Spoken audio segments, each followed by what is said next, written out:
Hello and welcome to my Yugioh channel. Today we're looking at a couple of new cards that are coming out of Animation Chronicles. These are to support the appliancer archetype. Appliancer Propellant is a Link 1 Wind Attribute Machine type Link effect monster with 1200 attack, and the link point is at the top. It requires one appliancer monster as material, and it can't be used as link material the turn it is link summoned. Its effects are: 1. This card can attack directly. 2. Once per turn during damage calculation. If your monster battles an opponent's monster and this card is co-linked, you can change your opponent's battling monster's attack to 0 during that damage calculation only. And 3. Once per turn during damage calculation. If this card that is not co-linked battles an opponent's monster, you can change your opponent's battling monster's attack to 0 during that damage calculation only. So my opinion on this is it's very easy to summon. For starters, it just needs one appliancer monster to summon, so that's fine. The ability to attack directly with a 1200 attack monster is also quite good.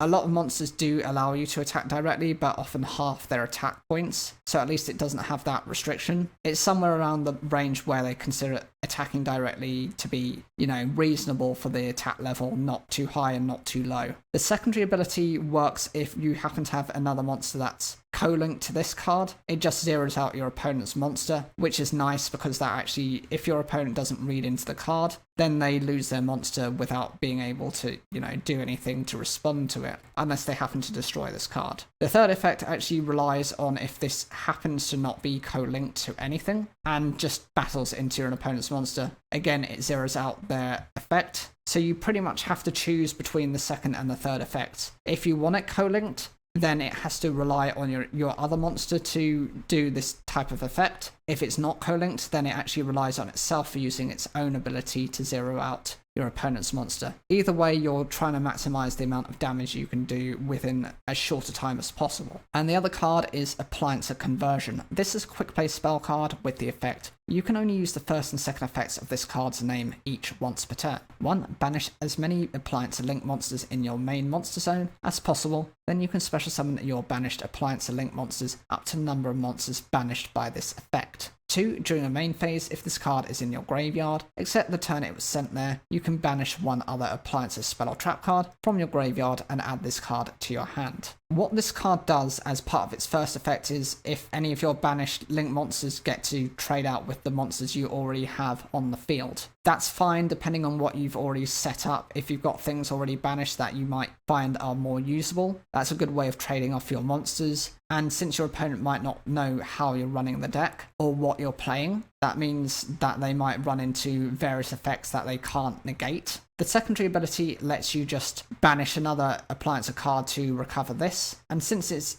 a quick play, it can be activated during your turn or your opponent's, throwing your opponent's strategy off. For me, I personally think these cards are quite decent and are necessary for the deck. I do have a video that I've listed about the appliances, and I'll leave that down in the description. What do you guys think of this? Is this something you consider running as part of a series? Or do you think these cards are very forgettable? Either way, leave those comments down below. Like the video if you enjoyed it. Don't forget to subscribe for more daily Yu-Gi-Oh content.